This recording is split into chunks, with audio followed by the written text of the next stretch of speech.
thoughts, opinions, and general overall shade thrown on High at 9 News are those of the individual speakers and not those of High at 9 News, its audience, or its advertisers. The statements made do not constitute medical, legal, or financial advice, and for advice tailored to your specific situation, please consult with a licensed professional. Welcome to the High at 9 News Hour, where you will hear from cannabis industry experts and professionals from around the country talk about important topics while shining light on global issues and discussing cannabis as it relates to politics, regulation and reform, data and technology, science, research and medicine, family and parenting, art, celebrities and entertainment, fitness, sports, mental health and wellness, and plant-based medicines and entheogenics. Together, we are building a stronger community, fighting the stigma and creating change. With your hosts, Jason Beck and Rico Lamitte, joined by special industry expert correspondents from around the country, and daily antics brought to you by Cannabis. Coming to you live every Monday through Friday at 9 a.m. Pacific Time and high noon on the East Coast. And thank you all for getting high at 9 with us.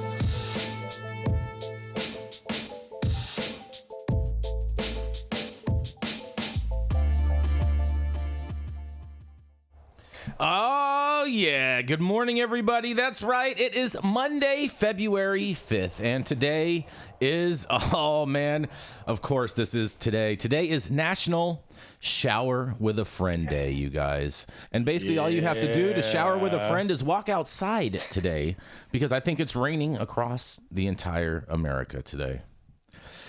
You're so PG today, Jason. It's also National Weather Person's Day, which I find extremely ironic that it's raining cats and dogs outside today. And, you know, and Mathieu and Yarrow, their internet's down, so they're joining us via phone call in today. So we've got a lot of stuff going on today. But thank you for joining us and getting high at 9 with us. It's also high noon on the East Coast. And please remember to like, share, and subscribe to us on all social media platforms. You can look down below on your screen to see exactly where we live on the internet. And we are live every Monday through Friday on YouTube, Rumble, Twitch, Twitter, Instagram, Facebook, and that's right, on our very own website at www.highat9news.com. But kicking it off first, we have the dope dad himself, Mr. Rico Lamitte. He is the Happy Cabbage Patch. And we're not talking about just Happy Cabbage Patch kids. We're talking about actual happy cabbage. That's right, it is the dope dad himself, Mr. Rico Lamitte. Oh, yeah, Jason. I got some heat for you, man, coming out of Tennessee. Luke tried to steal your story today. So, what's that? Luke tried to steal your story today. Come on, Luke. Come on, Listen, it was a good one. It's a treat. I can't wait to hear Luke's response. I can't wait to hear your response on this one, man. All right, so country music star and Hootie and the Blowfish frontman Darius Rucker was arrested for a minor drug offense last Thursday in Williamson County, Tennessee, and booked on 3 separate charges. While it might be humorous to some that the once seemingly clean-cut celeb was popped for riding dirty, what's strange about this incident is that Rucker was initially pulled over for the alleged offenses February 19th of 2023. Officers on the scene claimed to have smelled marijuana coming from his vehicle before asking Rucker about whether he'd smoked that evening. They then said he promptly replied no, though he allegedly said he may have smoked in the day prior. The cops searched the car and say they discovered what they suspected was THC pen, along with 14 unmarked purple pills, later tested and identified to be psilocin, a Schedule I controlled substance similar to psilocybin or magic mushrooms. One of the officers said that he then informed Rucker that he'd have to pat him down. Darius then handed him a small blunt from his pocket before being searched. He was released from the scene without charges pending identification of the pills. Police alleged that Rucker said that the pills were given to him by his girlfriend, Summer. A girlfriend the cops later found out never existed. I guess it took 10 months for them to figure out what the pills were, and also that Summer was a made-up name, because according to official documents, a warrant was finally issued for his arrest in December, and that the girlfriend Rucker was referring to was actually comedian Kate Quigley. Further details were released over the weekend, including 2 counts of simple possession, casual exchange of a controlled substance, and deputies also say he was charged for expired tags on his car before being released on $10,500 bond. Moments after TMZ broke the news, Rucker's ex-girlfriend, Kate Quigley, broke her silence on social media, on the social media platform formerly known as Twitter, calling him a douchebag ex, and said that his bust was, quote, karma. Yahoo Entertainment News reported that it's also unclear what happened between Rucker and Quigley, but the former couple called it quits just before she reportedly suffered an accidental overdose. Quigley allegedly used cocaine laced with fentanyl while partying at a neighbor's house alongside comedians Fuquan Johnson and Rico Colangeli and her friend Natalie Williamson. While the drugs landed Quigley in the hospital, Johnson, Colangeli, and Williamson unfortunately passed away following the overdose. Following his release, Rucker's lawyer said he's fully cooperating with authorities related to misdemeanor charges. The singer previously opened up about his drug use and party days to the LA Times, saying in an interview that doing drugs and drinking every night, I've done that.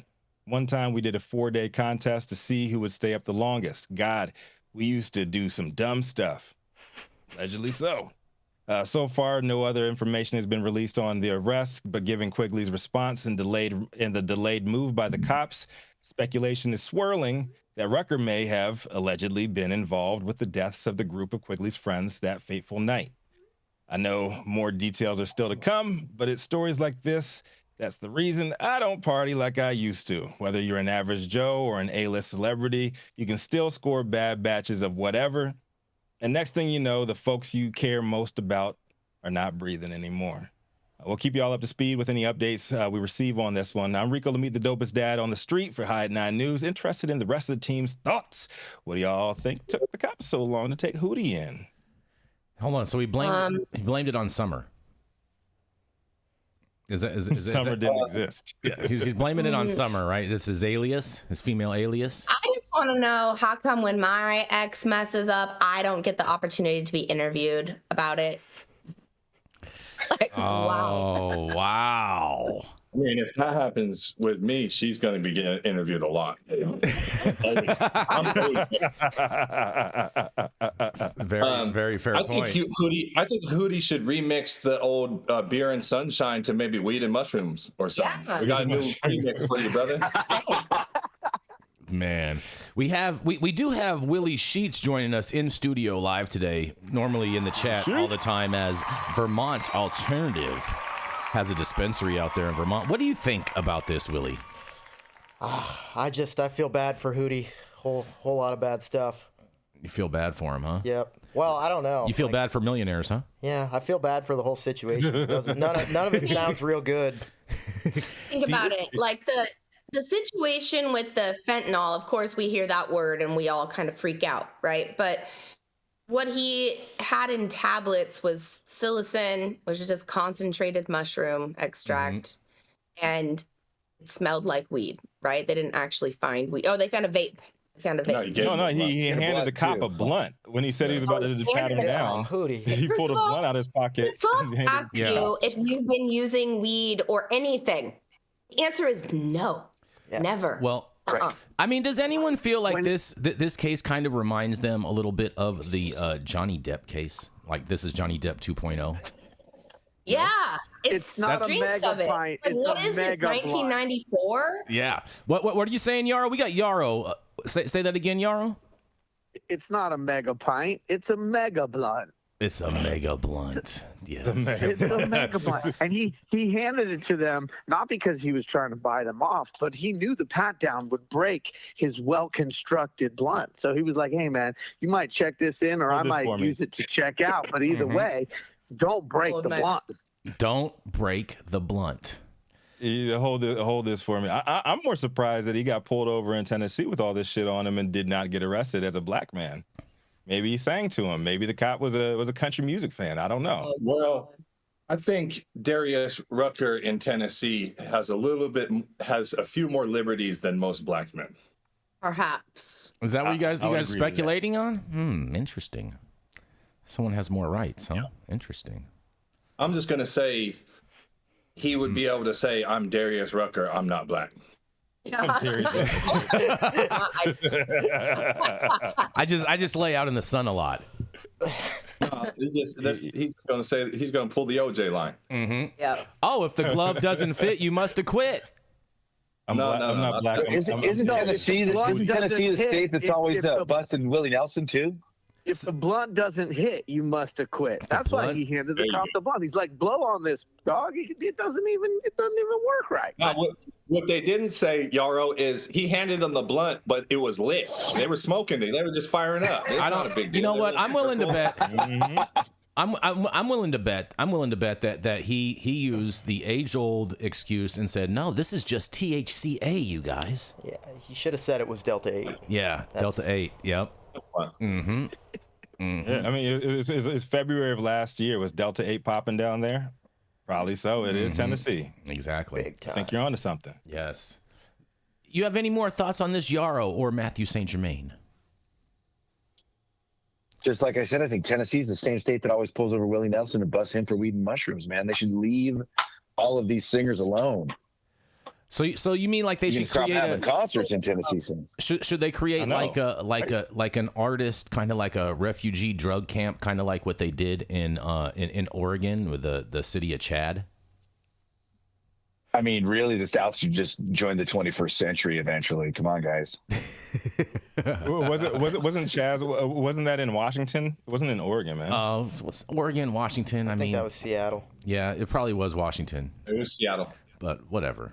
Come on, Jason. Oregon, Washington, like it's all basically the same thing. He's been down south so long, he don't know what goes on up here. I have no idea. It's cold. Let me put it to you like this. I mean, it's really practically all just part of Canada. Eh? Yeah, see? Sorry. No, bro. Come on, don't down our people up there in Seattle and Portland and Brick City. Come on, brother. I'm just gonna say that the weather. Northwest, stand up on Jason right now. Go into the chat line right now and stand up on Jason. He's trying to put down the Northwest. The weather is the same in Vancouver as well as it is in Seattle and Portland. It's all the same. It's basically Southern Canada. Beautiful weather. Yeah, Southern Canada. I like that, Willie. Southern Canada. Yeah, what y'all gonna say about SoCan? that? Yeah, SoCan. Call that out? SoCan? So Canada. SoCan. Mm-hmm. Yes. And on that, we're going to go to a commercial, and we're going to be right back.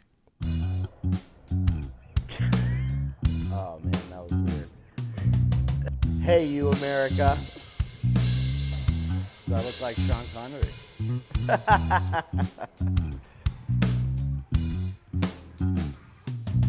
Good morning, America. Saman Razani coming to you live from sunny Los Angeles, California with the one and only highest host, Mr. Jason Beck, smoking on the best weed in the world.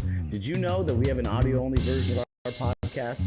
You can find it on Apple, Google, Amazon, iHeartRadio, and Spotify. No excuses in 2024. If you haven't checked us out, check it out now. And also, check out what the Prophet's doing in 2024.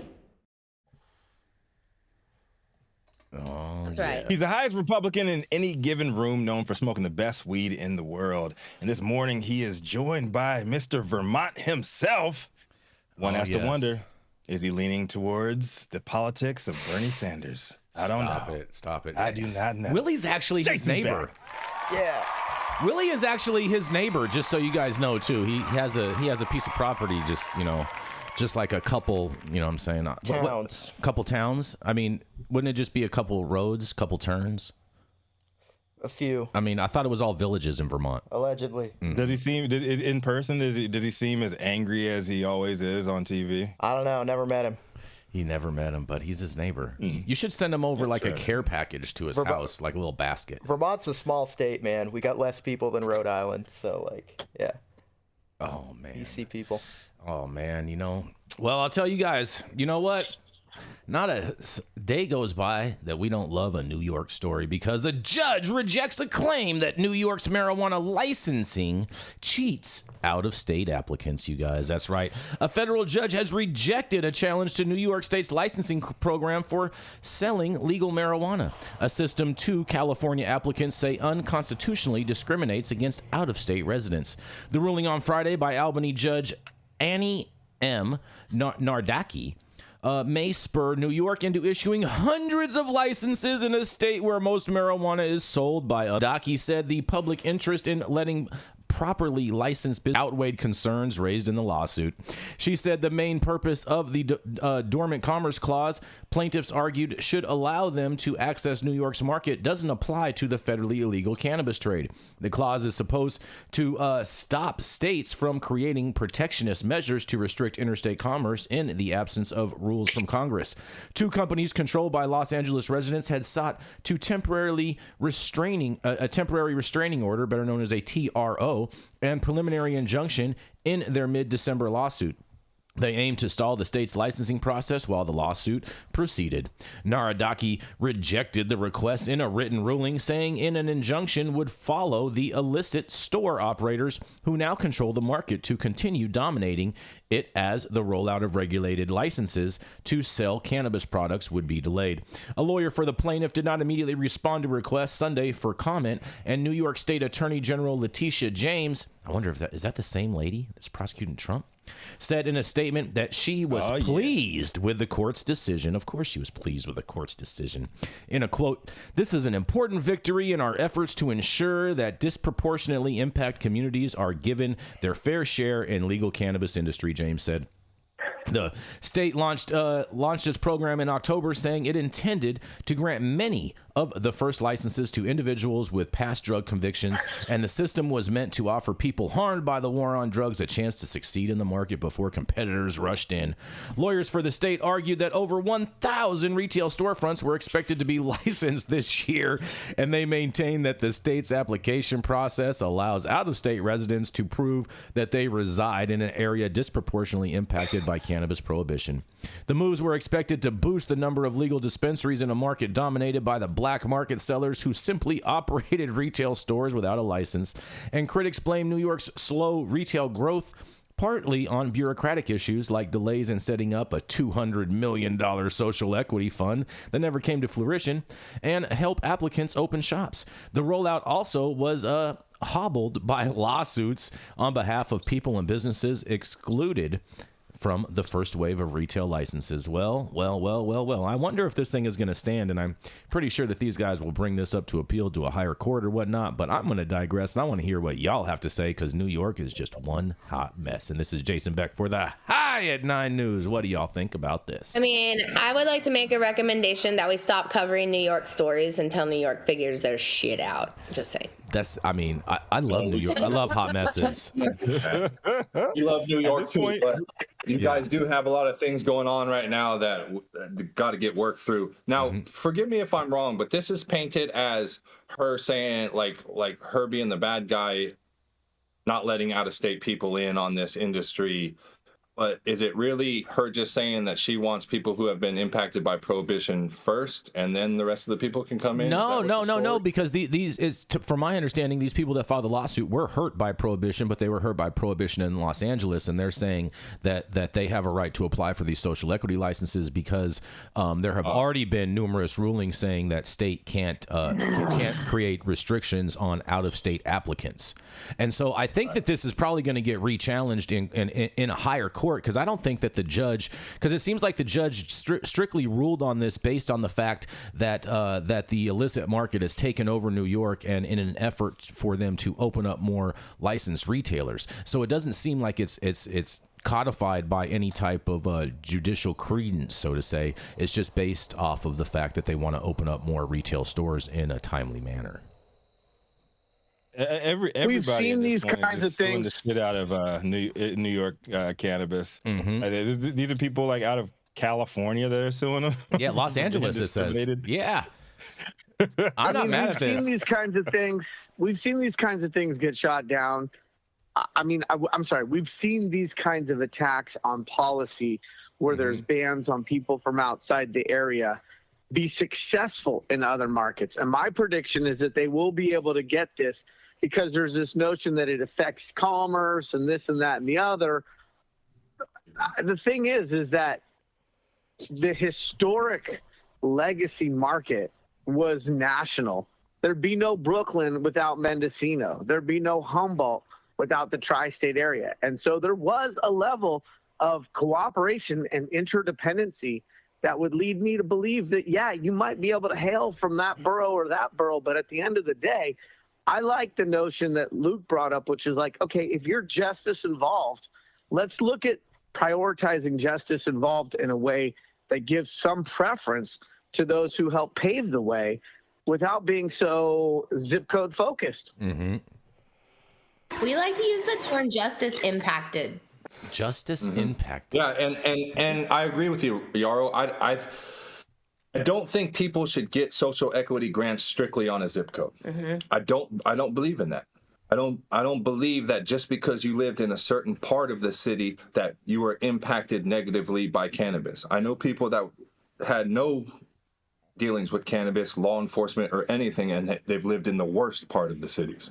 So we have to craft these programs to be more focused on people who were impacted. Now, of course, that is going to be in parts of the city. It's going to be predominantly in parts of the city that we're trying to help, right? But that's not only the factor. And I think when we say, okay, if you're from 95355 and you automatically qualify for social equity, well, there could be a large amount of people in there that have nothing to do with social equity that are now going to get put in front of the line to someone, I think the challenge to someone else who perhaps is from Nevada but was impacted on a federal system and served 20 years for cannabis. Somebody from 95355 has nothing on their record, has no kind of impact. They get ahead of the line of that person. Now, that doesn't seem right to me. Do I have the answers to that? No, but it just on the face value doesn't seem right.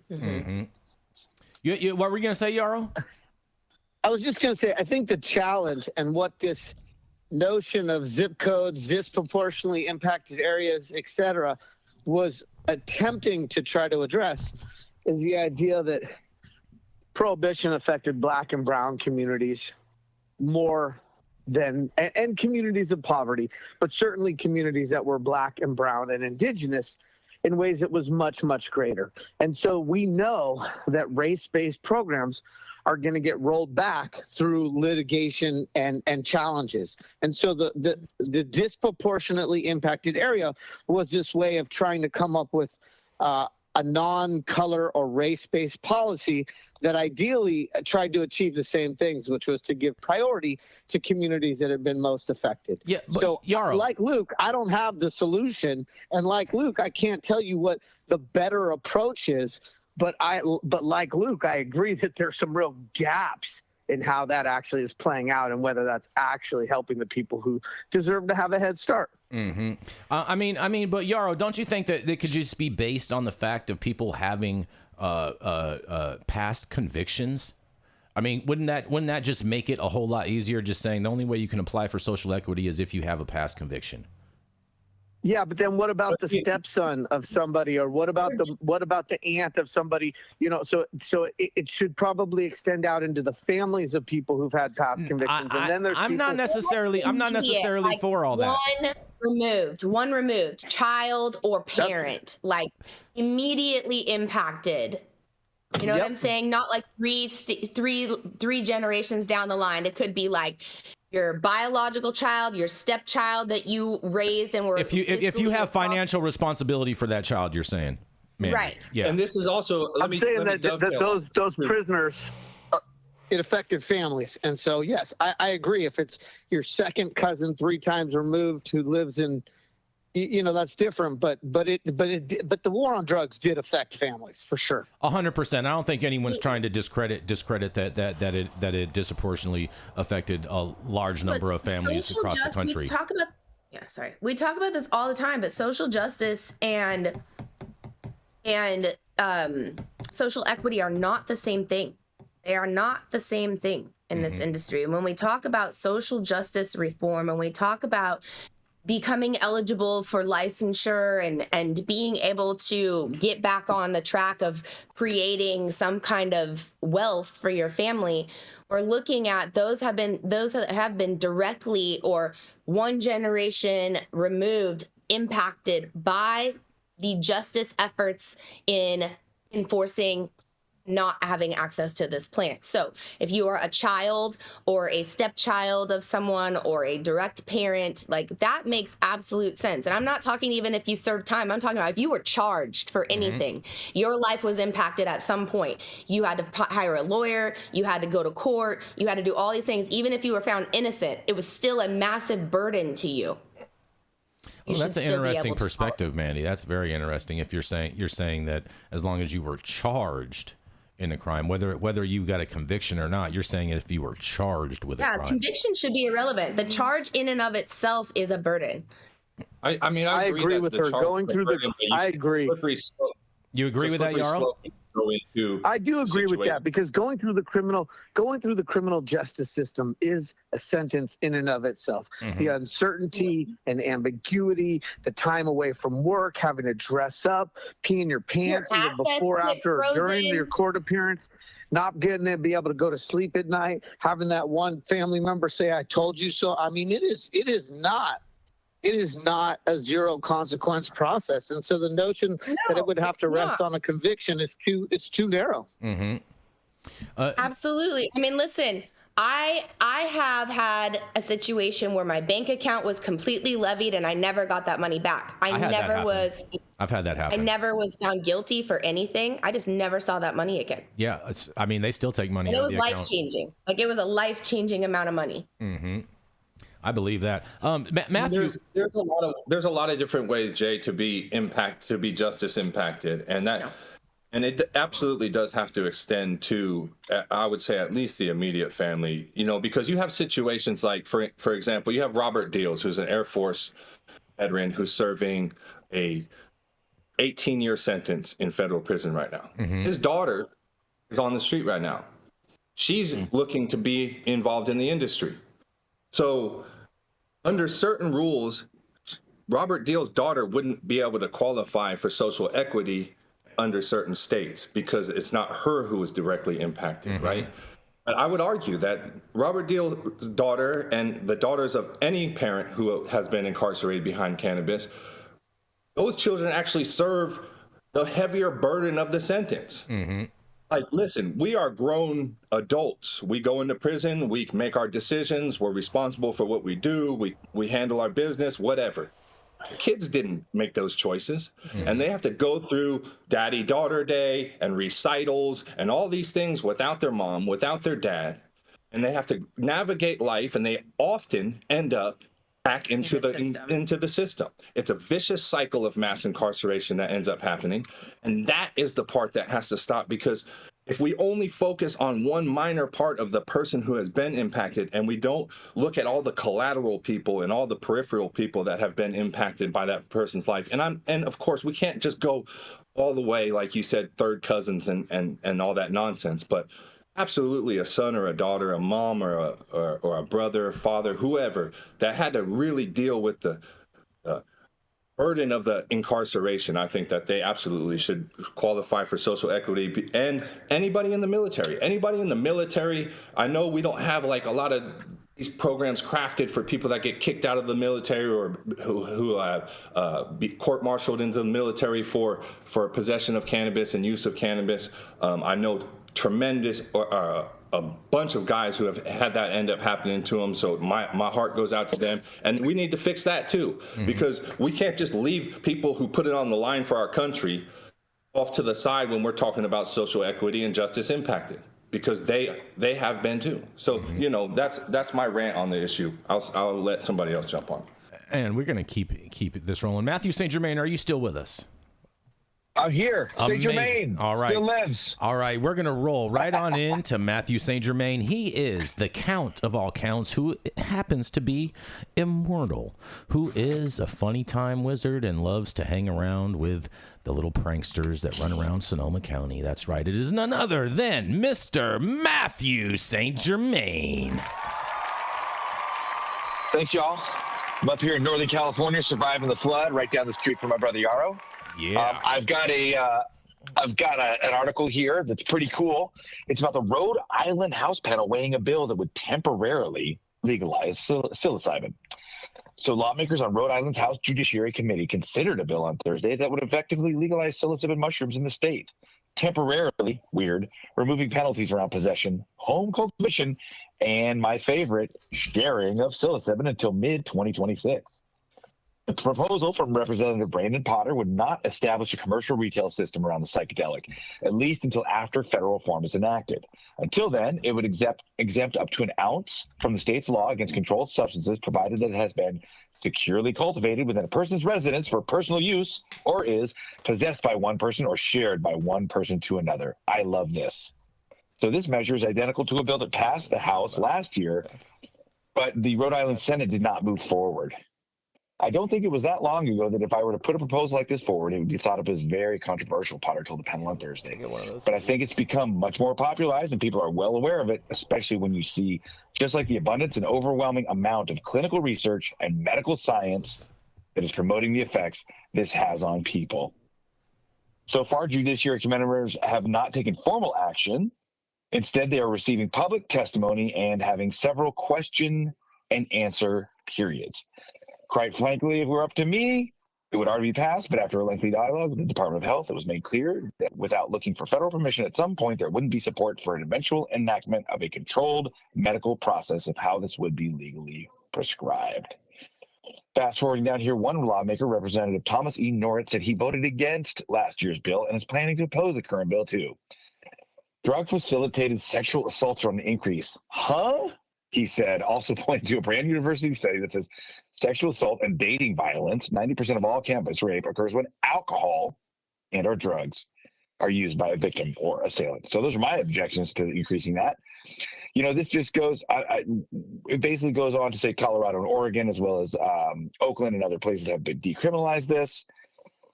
It's just disheartening to see once again that folks are so mired in their misunderstanding of what psilocybin does to think that you could really use that to facilitate any type of date rape or sexual violence, especially for the, you know, someone trying to perpetrate it. However, this is pretty good news, pretty much good news for me. One thing I'd like to point out before handing this over is one of the things that we're seeing in the use and spreading of psilocybin mushrooms is that they have done a similar thing that cannabis is attempting to do as well, which is to short circuit the profit motive in the capitalist system. Cannabis took, 40, 50 years to get to a point where it's nearly commodity based and everyone has access to it and it's legal.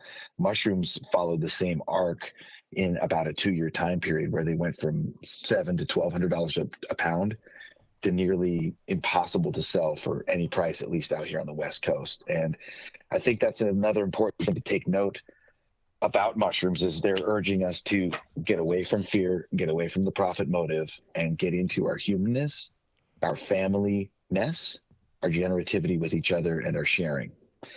That being said, I'm looking forward to a lot more medical and scientific information coming out showing the efficacy and safety of these substances. And I'm really excited to hear what you guys think about this Rhode Island bill, my fellow correspondents. This is Mathieu St. Germain, floating down the river for the High at 9 News in Sonoma County. Take it away, guys. Matthew, I don't understand what they mean by temporarily legalized. Can you kind of expand on what they mean by that? They mean not even legalized as much as decriminalized until 2026. And I think that they're making that a somewhat random benchmark, figuring that maybe the federal government will get their ass in gear and get them legalized either medically and or decriminalized by 2026. These people. So it would be one of those things where they would revisit it in 2026 for a revote based on, what's happened in the ensuing couple of years. Well, wouldn't they have to revisit it? Wouldn't they have to revisit it in 2025? Wouldn't they have to revisit it in 2025? In order to get it, they would have to probably probably have to start getting the ball rolling in 2025. That makes sense. Okay, just wanted to make sure that we're understanding this correctly here, Mr. St. Germain. And what we're seeing about these substances is there's no LD50. The LD50 is the amount of a substance that it takes to kill a human being. Mm-hmm. There's no LD50 for psilocybin or psilocin. It's impossible to kill yourself with it. It causes neurogenesis. Which means the actual growth of neurons. It causes increased neuroconnectivity. It causes a cessation of depression. One of the most recent studies that's been putting out really positive information is actually psilocybin for low back pain. And what they're finding is a lot of back pain is actually psychological, psychosomatic, emotional pain due to traumas and other ways that folks are have armoring in their bodies to protect them from, past events, etc. And so the use of psilocybin is actually causing a healing of back pain that was heretofore untreatable by opioids, yoga, and or other modalities. I can completely get behind that. I mean, I've never actually read or heard anything like that, but it is something that I have pondered to myself because I have had a unfortunate car accident that's left me with some serious neck issues, and there is a lot of healing in a good psilocybin dose and some yoga and meditation. Like, I have far fewer headaches, much less like body tension when I actually utilize psilocybin, and I've wondered if there was some kind of correlation at some point. So that's interesting. I need some psilocybin for a pain in my ass. I bet. They call you the conquistador. Wait, did you just say you wanted to stick a mushroom in your boom? That's what I heard. Exactly, Yarrow. That's exactly. So you guys are hilarious. Okay, there's a couple things I want to chime in on. I do want to comment on this real quick. Saint Germain, I love. Did you say you put your comment in on it, or you put your thumb in? Bro. I feel like you are running the level 4 yard up in High Desert right now, looking super hard right there, bro. I would do anything you say. I will hold the shanks or whatever, bro. Oh man, kindly appreciated, brother Luke. My hope is that we all. Go ahead, Matthew.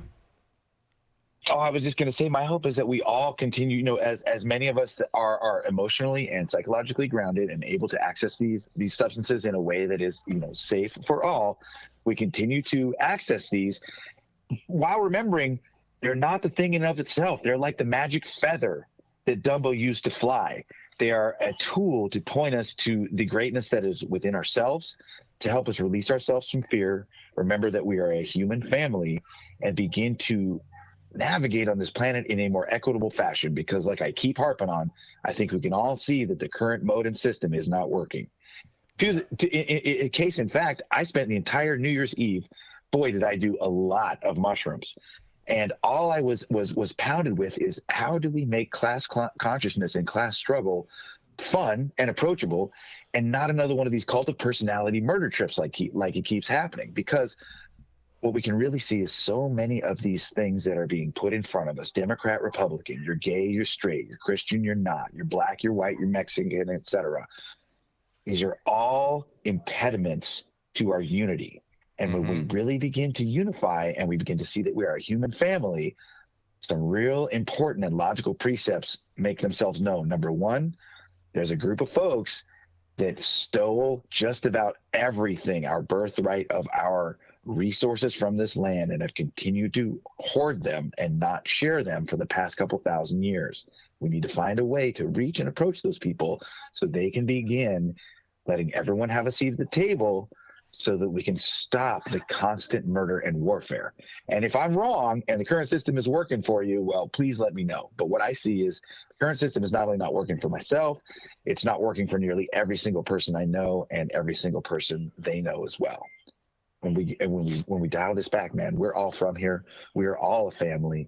We need to begin to act like a goddamn family. I love everybody who watches this show. I love you all, my correspondents, whether our minds are aligned or not. I know that our hearts are aligned. I know that you are our family, and I know that we can all do better together. Well said, Mathieu St. Germain. On that, we're going to go to a commercial, and we are going to be right back. The Control Tower from Highly Educated has perfected the dab. Utilizing the concept of thin film evaporation, you can waste none of it and taste all of it. The micro texture of the SE pillar increases nucleation at elevated temperatures. And with the tower propelling at 2,600 RPMs, it's certainly the most efficient dab experience to date. The Control Tower from Highly Educated. Oh yeah, that's right. And stop whatever you're doing. Make sure you hit that like button. Make sure you subscribe to the channel if you're not subscribed already. And all of the articles that we cover on today's show, you can read directly on our website at www.high9news.com. I'm Jason Beck, and this is Smoky Vanilla. And if you want to feel as good as I look, then you need to get yourself a stretch and smoke with Smoky Vanilla. That's right, baby. I'm Smoky Vanilla with my background in kinesiology. I'm a sports massage therapist and stretch coach. I focus mostly on athletes who have chronic pain or injury due to their sport, or the legends of the chronic in the game, baby. Oh, yeah, you know what it is. We just stretched, and now we're gonna smoke, because you know what it is. That's right. I love intuitively creating a session based on the individual I'm working with. We'll go through a few assessments, look at the past health history, injury, or anything that's still affecting you today, and create a customized session just for you. Let's go.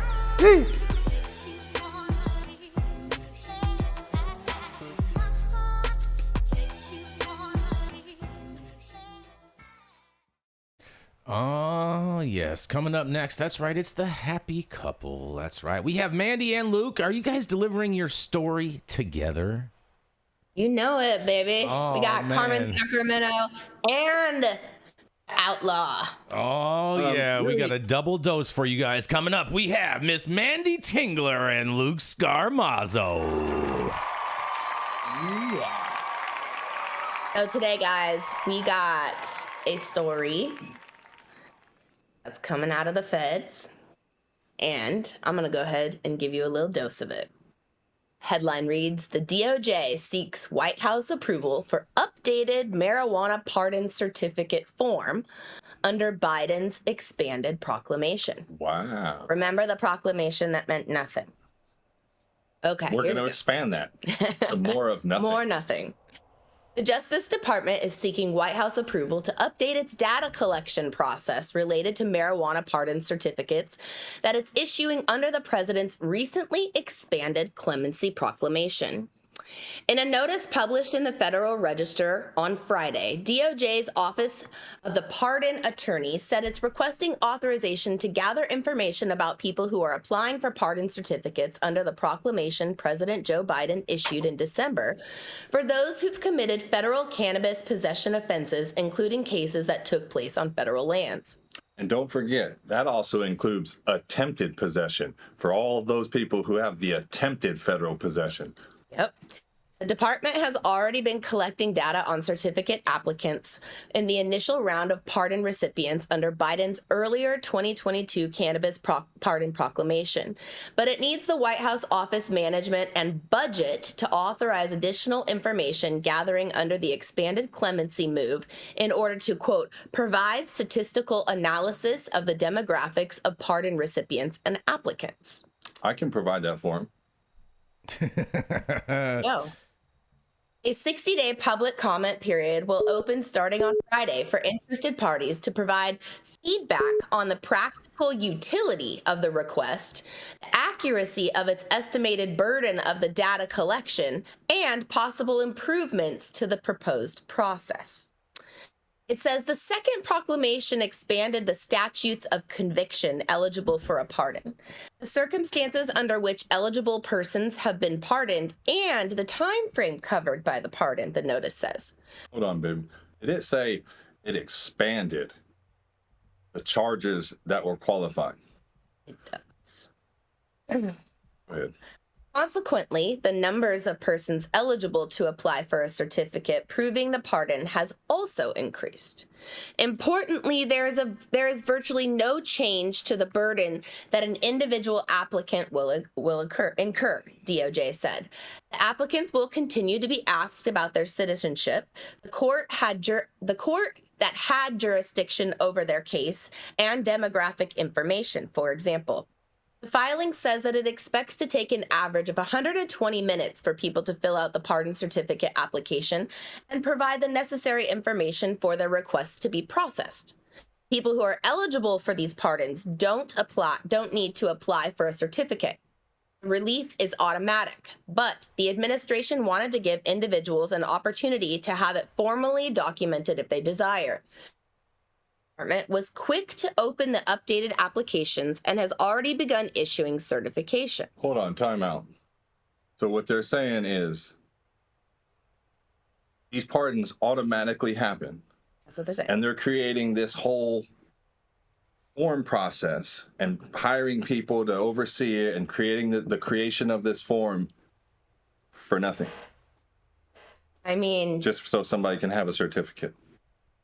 We shall see. Here we go. Says the DOJ said in its new notice that it expects, quote, the new proclamation has approximately doubled the potential applicant pool, meaning roughly 13,000 people may be eligible. However, the expectation is that 1,500 applicants annually for certificates is a reasonable projection. I'm sorry. Just go ahead. Sorry. That's just really funny. The president's pardon itself is largely symbolic, signaling the administration's position that low-level marijuana cases should not be prosecuted. A pardon doesn't expunge records, and people aren't required to obtain the certification, but it represents an official acknowledgement that the relief has been granted. Yet Biden has repeatedly claimed otherwise, including during a campaign event in South Carolina last week, where he falsely suggested that his act of clemency, quote, expunged records, and that people were released from prison. Well, he didn't falsely suggest that. That's actually what he said. He's just remembering what he actually said, and they're getting mad because they're like, oh, Biden, don't say that. Remember, we're not supposed to actually say you're going to expunge records because you promised that and then didn't do it. You're reminding people of that. We're thinking about looking into it or something along those lines. As advocates have also pointed out, there are still people in federal prison over other nonviolent marijuana offenses. They pushed the Biden administration to do more, including keeping his key cannabis campaign pledge to decriminalize marijuana. The president hasn't indicated a willingness to promote decriminalization over his first 3 years in office, though he did direct an administration review into cannabis scheduling that's ongoing. The U.S. Department of Health and Human Services has recommended moving marijuana from Schedule 1 to 3, as many of you have heard here. And meanwhile, by repeatedly touting his mass cannabis pardon, it seems Biden is aware of the political popularity of marijuana reform. And a recent poll suggests that he stands to gain significantly in terms of favorability if his scheduling directive results in a reclassification under federal law. It found that voters' impression of the president jumped a net 11 points after hearing about the possible implications of the rescheduling review. And that includes an 11-point favorability swing among voters ages 18 to 25, who will be very critical in his re-election bid. Now, you guys, I've said over and over that I think this could be the Democrats' ticket to keeping the office. But there's a lot of bullshit up in this story, and I'm excited to hear what the rest of you guys have to say. Yeah, me too. But let me just jump in and say this, though. President Biden, you are uniquely positioned to correct this mass incarceration and the war on cannabis. A lot of the bills that a lot of our brothers and sisters that are in federal prison serving their sentence right now were either sponsored or pushed forward by you and your party during the time of mass incarceration. Sir, you are uniquely positioned to be able to change this. So we are asking the president to please follow through on your campaign promise to release all people who are incarcerated for cannabis and expunge their records. Both sides of the aisle agree on this. The American people agree on this. Mr. President, we are waiting on you. We're all looking. Mm-hmm. Yes, man, oh man. You know, I don't think that you know, this is just more of the same from the administration. I don't think anyone should ever expect the architect of the three strikes law to do anything about this other than just more lip service. Basically what you guys are saying is exactly what they're doing. They're not going to change anything. They want to move it to Schedule 3, which is going to have major implications on everybody, eliminate all social equity whatsoever. And so this is just more of the same of them trying to put lipstick on a pig and shove it down the American people's throat. Yeah. I mean, this is his legacy, right? It's like, oh, sorry, go ahead. Germain, I think you were talking. Yarrow or Saint Germain, are you with us? Yarrow or Saint Germain? Did we lose them? We might have lost them. We just first of all, Saint Germain, are you done? Are you done being mushy over mushrooms? Can we talk about this article now? You know how I get, Yarrow. You get all caught up in your feelings about it. I do, brother. Yeah, no, and for those that didn't see that amazing holiday episode, you just took a monster heroic dose on screen. Y'all need to go back for the rest of the High at 9 News archives. I mean, this, right? You know, Biden is continuing to demonstrate press releases that have the lowest amount of recipients or constituents that it actually affects. And so when they say that this will double the number, you know, when you go from one person to two people, you've doubled the number.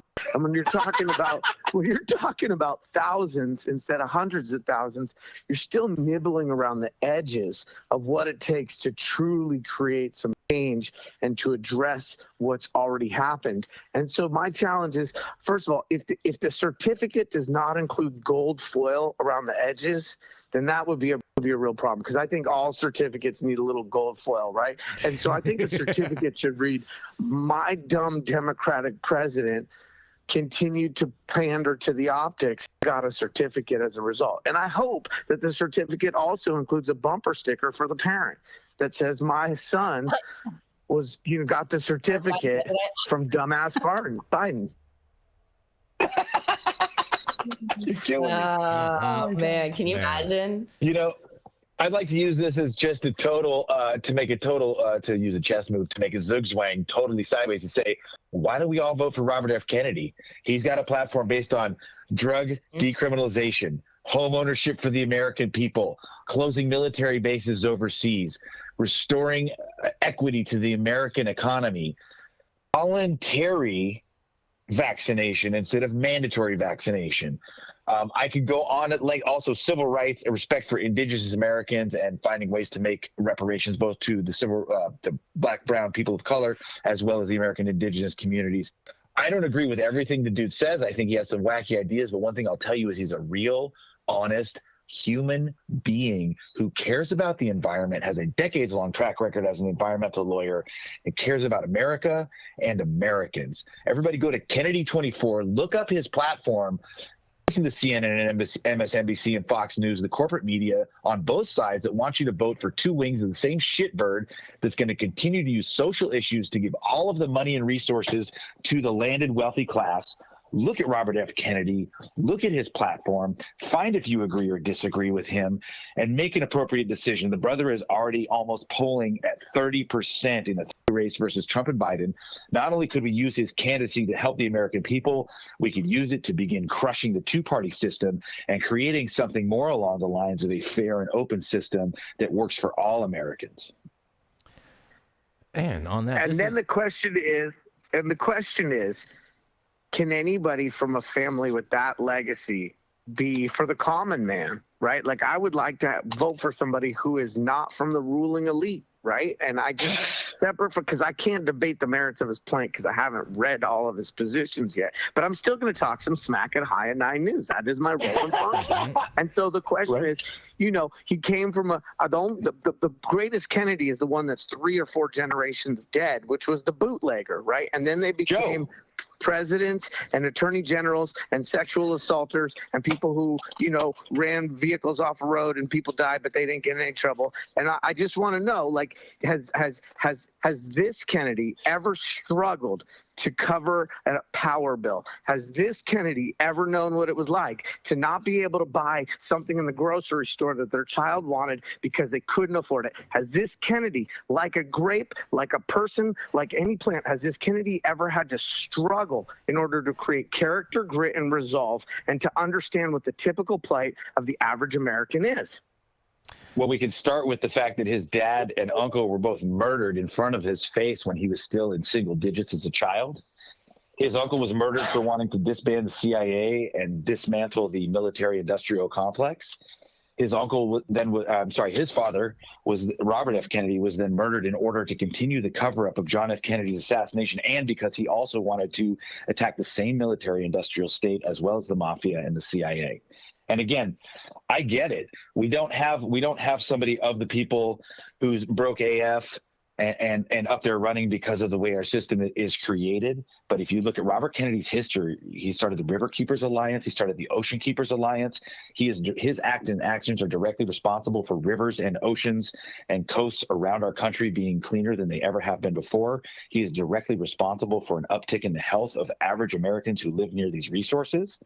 And I challenge you and everyone listening to look at and read his platform and tell me if you agree and or disagree with his political platform of home ownership for average Americans, of blocking BlackRock and these other large hedge funds and multinational financial cartels from buying up all of our houses and using them as a resource instead of for housing average Americans, which is why we see a record number of homeless people on the streets, of closing overseas military bases and stopping foreign intervention to steal resources from other people, of respect for the indigenous communities and the Black, brown, and other people of color, and finding ways to make right what we have done wrong to those communities. And I challenge everybody, and I'm really willing to listen to this. Hold on, Matthew. You can hit me up on Instagram at Team Pleasant, or you can hit us up in the comments. Go ahead. Yeah, we got to go to a commercial. We're going to be right back.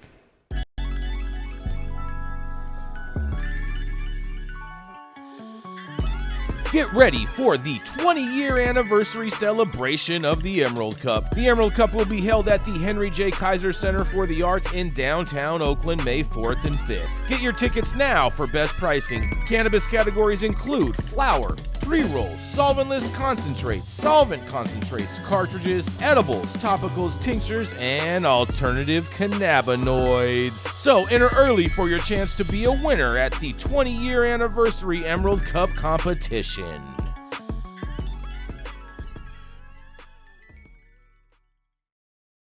Oh, yes, and we're back, and we're going to roll right on into Mr. Yarrow Kubrin. That's right. He's the Sonoma man who loves to do cannabis, real estate, and every now and again cannabis and real estate, and won't let the internet get him down. Joining us by phone, that's right, the Sebastopol Saint, Mr. Yarrow Kubrin. Good morning, good morning, good morning. Like Mathieu St. Germain, I am here in very, very moist Sonoma County, and the power is out. The generators are running, but we are a resilient rural community, and a few generators and extension cords could never keep me back from participating here on High at 9 News. But if you hear the hum in the background, that's us keeping it rural and keeping the power running. So my article today is from Marijuana Moment, and it is about Maryland. So without further ado, let me kick this off. Maryland senators took up 2 GOP-led marijuana bills on Friday, one that would let police search vehicles based on the smell of cannabis, and another that's meant to protect gun rights for medical marijuana patients.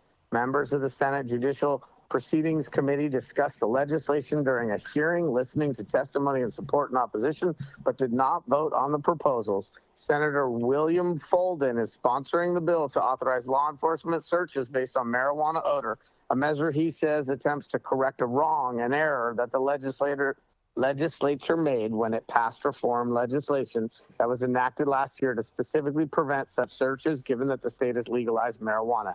If the smell of cannabis is emitted from a car, that's a strong indicator that person is in violation of the law and potentially impaired at the time, Folden said, adding that this strong odor is definitely discernible by law enforcement and those in the community. 2 county prosecutors also testified in favor of the measure, but drug policy reform advocates, including the ACLU, Maryland Public Policy Director Yannette Emanuel, defended the current policy that bars police from conducting cannabis odor based on searches. The proponents of SB 396 have said that banning odor stops and searches will impede law enforcement's ability to investigate incidents of impaired driving, but that's simply not true, she said. The law makes it explicit that the odor of marijuana cannot be considered as part of the totality of circumstances to support the officer's observations of suspected impairment. The odor of marijuana simply cannot be the sole basis for a stop to investigate driving under the influence. What police do is use the alleged odor of marijuana to justify racial profiling. She said, diligent law enforcement can and should be used to solve crime using honest-based initiatives and techniques without relying on a potential basis such as the odor of marijuana for stopping and searching black and brown people, or Yarrow. Last November, the Maryland Legislature Joint Republican Caucus previewed their push to undo the prohibition on odor-based searches, claiming that the law had put motorists at risk and taken away an important tool used by law enforcement to seize people's firearms. At Friday's hearing, members also briefly considered a separate proposal from Senator Mike McKay that would protect the rights of registered medical cannabis patients to buy, own, and carry firearms under state law. The issue has been raised in multiple state legislatures and federal courts in recent years as marijuana and gun right advocates challenge the constitutionality of the federal ban that currently prohibits cannabis consumers from owning firearms. Just last month, in neighboring Pennsylvania, a district attorney filed suit against the Justice Department over the ban that he says violates the Second Amendment right of medical cannabis patients such as himself. The issue was previously raised in the Maryland legislature around this time last year, with the House Judiciary Committee holding a hearing on a separate but related measure to ensure medical marijuana patients' gun rights are protected. So let me just kick off real quick with a little riff, ramble, and rant. So if we can't see the irony in the Republicans in Maryland supporting gun rights for medical marijuana patients, but also suggesting that being able to stop a car and search it based on the odor of marijuana would be good to enforce against people who have guns. If we can't see the irony on the face of that, if we can't laugh at the hypocrisy of that, and if we can't, in our hearts, be deeply pained by the flip-flopping, reversing, the tic-tacking, the course-correcting of this senator who suggested that they got it wrong and is asking for ways to continue to infringe upon people's rights against unreasonable search and seizure, the only remedy in my mind is vote them out, hold them accountable. The idea, so first of all, personally, I'm in favor of medical marijuana patients being able to have guns. I'm also in favor of the smell of marijuana not being probable cause. I think that if we were going to talk about marijuana odor as probable cause, it would be no different than if someone accidentally spilled some wine in their vehicle as they were loading up some catering equipment. Does the smell of wine in a vehicle become probable cause? I don't know. I'm not a legal expert, but it is painful to me to see that we're still litigating and adjudicating these issues when they're really non-issues. And then what I pull away from this and think about is like, why are we wasting time and resources as if this is the biggest concern in this state? Why are they putting up these types of, these types of backtracking legislations when that bandwidth, that legislative bandwidth, could most likely be used on things that have a greater benefit for a greater number of constituents? This is Yarrow Kubrin, high at 9 News and wet in Sonoma County. Oh, what do you guys think? Man, Yarrow. I mean, this is like, it's like good news and bad news all in the same story. It's a good story. Yeah. I'm really glad that they're trying to protect the gun rights of cannabis users and patients and whatnot. But the fact of them trying to bring back the ability to search vehicles based off of odor is just kind of like, you guys already gave that up. So why are we trying to go back to? Someone is definitely getting paid by law enforcement, because this smells like the police union fingerprints all over it. It sounds like they're getting money from the NRA, but not from the ACLU. Oh, man.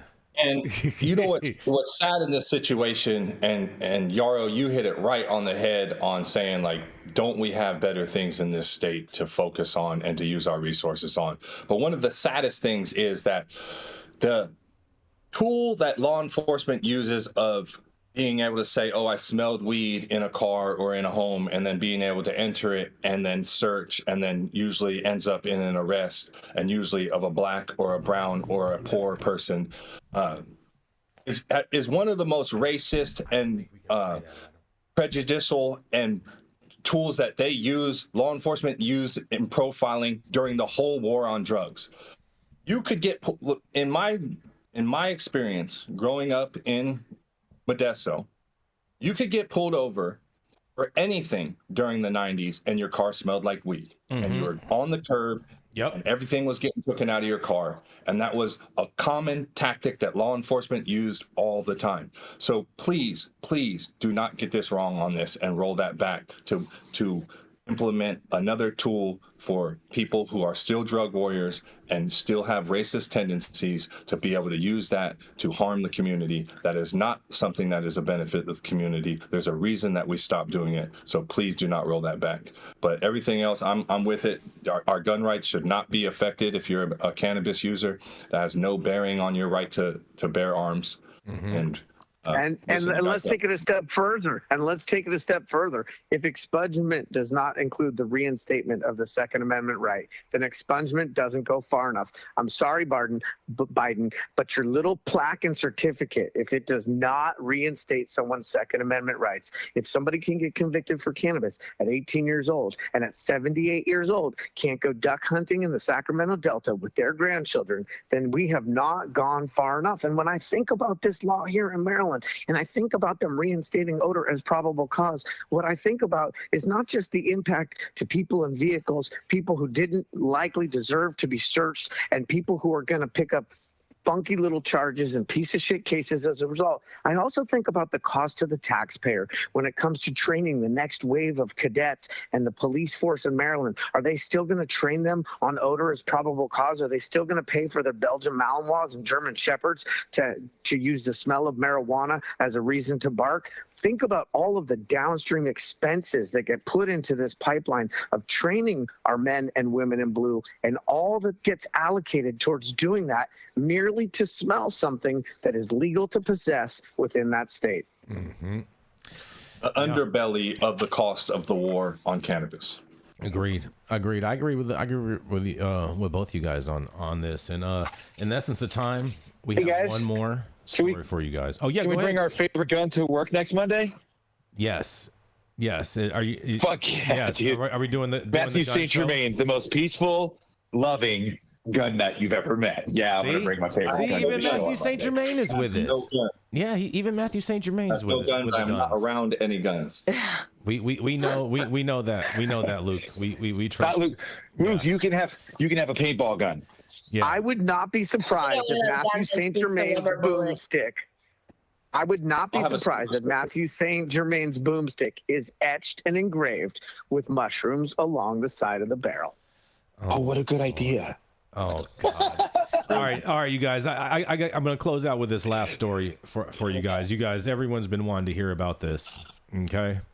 This is in regards to the viral video that got released late last week.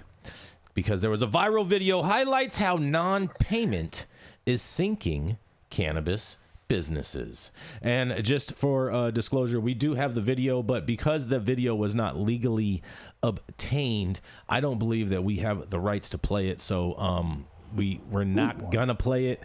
But even in the article that I took, they didn't even put a link to the video so that people could see it because they didn't feel that it was appropriate. Play it anyway. Yeah. I'm going to tell all the people in the chat, please don't post the video in the chat. Please do not post the video in the chat right now. Yeah. Do not go on to the chat and post the video. But pretty much everyone in the cannabis has struggled to get paid at some point in time. For many operators, the problem can have serious consequences, particularly small brands giving products to retailers on terms and counting on the money they're due to survive another day. The issue has been top of mind as of late, particularly in California. One of the state's biggest weed distributors, Herbal, folded in the middle of 2023, leaving countless brands and retailers in the lurch. Later that year, delivery service Grassdoor abruptly ceased operations. Many brands wondered if they would ever receive payment for their goods. Things came to a head last week when a video of a dispensary chain owner seemingly bragging about saving money by not paying mom and pop brands went viral, saying they're going under anyway.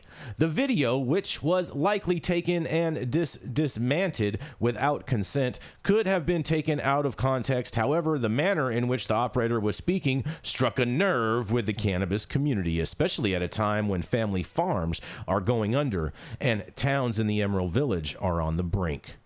Many on social media called for a boycott of the chain and the blacklisting of the operator. Others came to his defense saying they were paid on time, regardless of the fact that the episode begs a bigger question. Is non-payment a symptom of bigger problems plaguing the cannabis industry? And more so, what can be done to rectify the situation? Overregulation, aggressive taxation, lack of funding, and marketing censorship are just some of the things preventing the space from thriving. It's almost as if legal cannabis was doomed from the jump. Unfortunately, not much is being done to fix the incredibly broken system, and any potential help seems light years away. When Wall Street hedge funds and airlines take a hit, they get bailouts, but no one's bailing out the cannabis industry. Some argue that the failure of cannabis companies would never have the same ripple effect as a major financial institution, but the economic impact is still considerable. Weed is a multi-billion-dollar business employing over 428,000 people nationwide, according to MJ Biz Daily, and for every $10 spent at a dispensary, another $18 will be injected into the economy. Often at the local level. Despite these facts, the powers that continue to keep the powers that be continue to keep the industry down.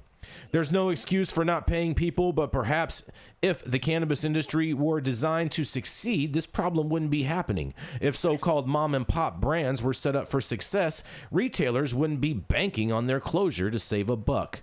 And some lawmakers are trying to offer their version of a life raft with descheduling or rescheduling, a promise of hope. However, operators need help now before things reach critical mass. At this point, something's got to give. Perhaps the legislators and regulators understood the impact of their indifference. They would be more moved to act, or maybe they never cared about weed to begin with. And I want to thank our very own Rochelle Gordon for putting this piece together. Very, very much appreciated. And what do you guys think about this whole video with off the charts with the owner saying that, not to pay small time vendors because they're probably just going to go out of business by the time their bills are due anyway.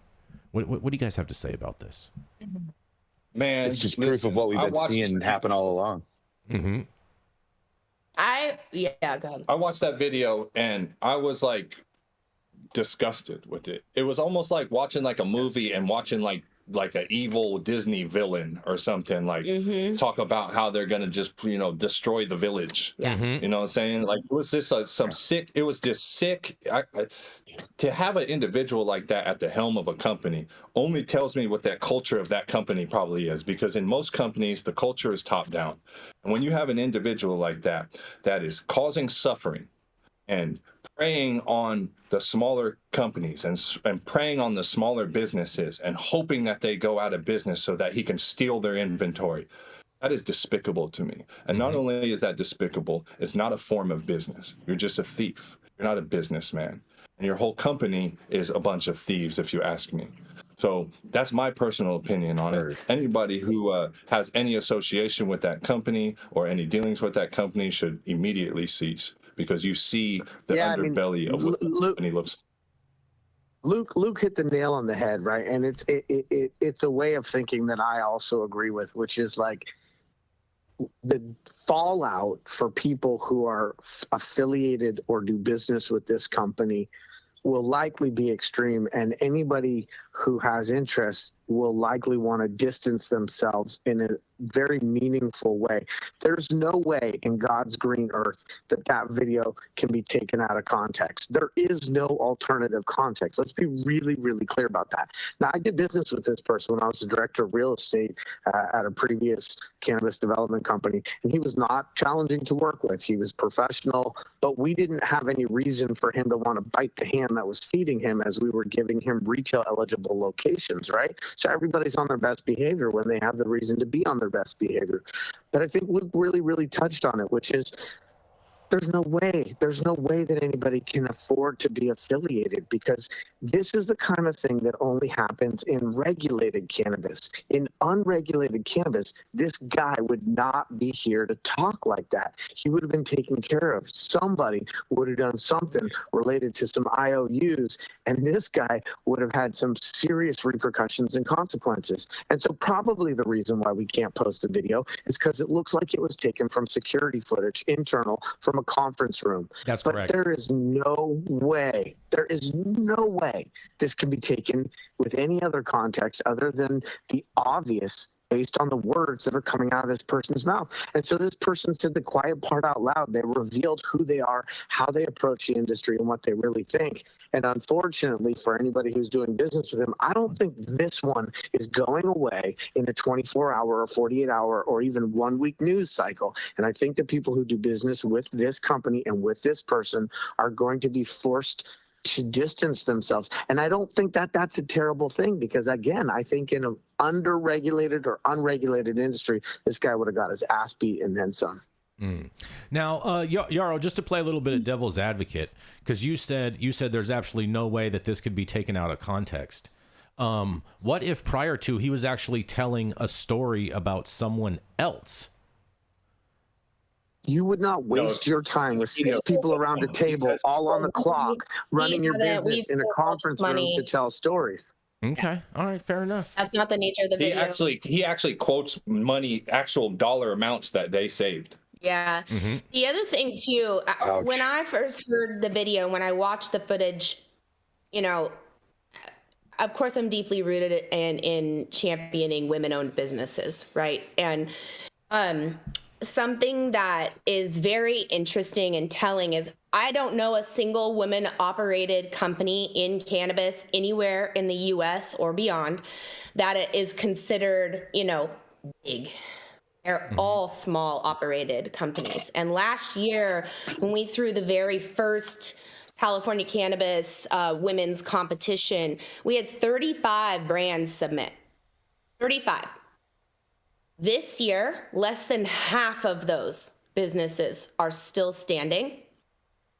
This year's competition had 64 entries. Bunch of newcomers. It'll be very telling to see what happens when they're here next year, or if they are. There is such a significant number of women-owned and operated businesses that they go into these dispensaries. We are asked to front product and get paid on the back end, and then we have to fight for our money. And some of the biggest operators in the state are guilty of this. So I'm glad we caught somebody on video, finally, bragging about this as a method. And it's not an accident. This guy knew exactly what he was doing. It's not taken out of context. He really ought to be blackballed. And same with anybody else who is supporting his decision-making.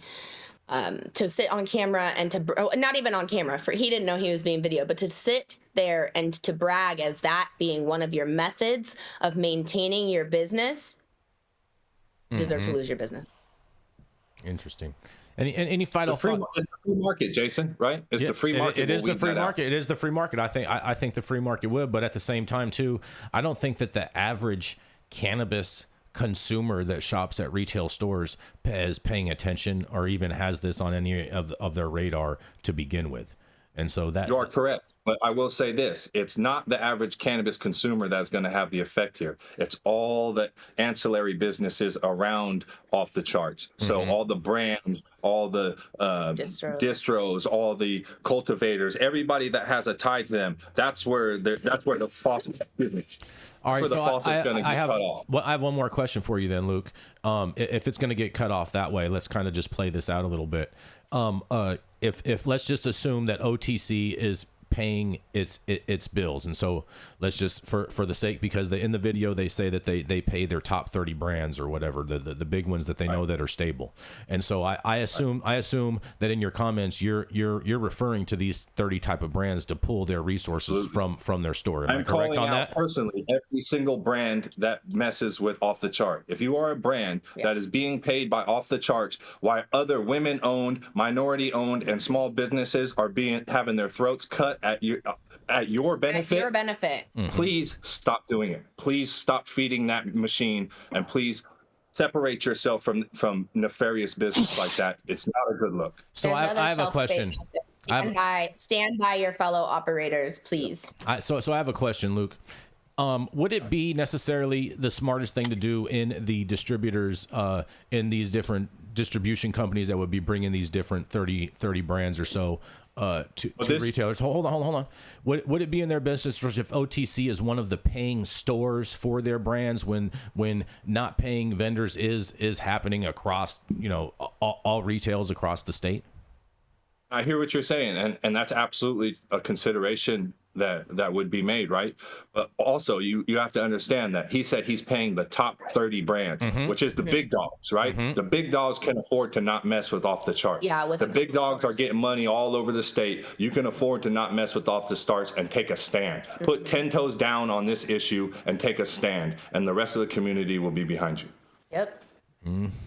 Look at that. Yarrow, Matthew, you guys with us? I'm 100%. Just listening. Luke Mandy making perfect sense. I'm 100% with Luke. 100% with Luke. I think when Luke said what he just said, he spoke in so many ways for so many of us. And I would just take it one step further. You don't affiliate with people who don't support small brands, especially social equity and women brands, but all of the small brands, and stop getting your picture taken with convicted rapists.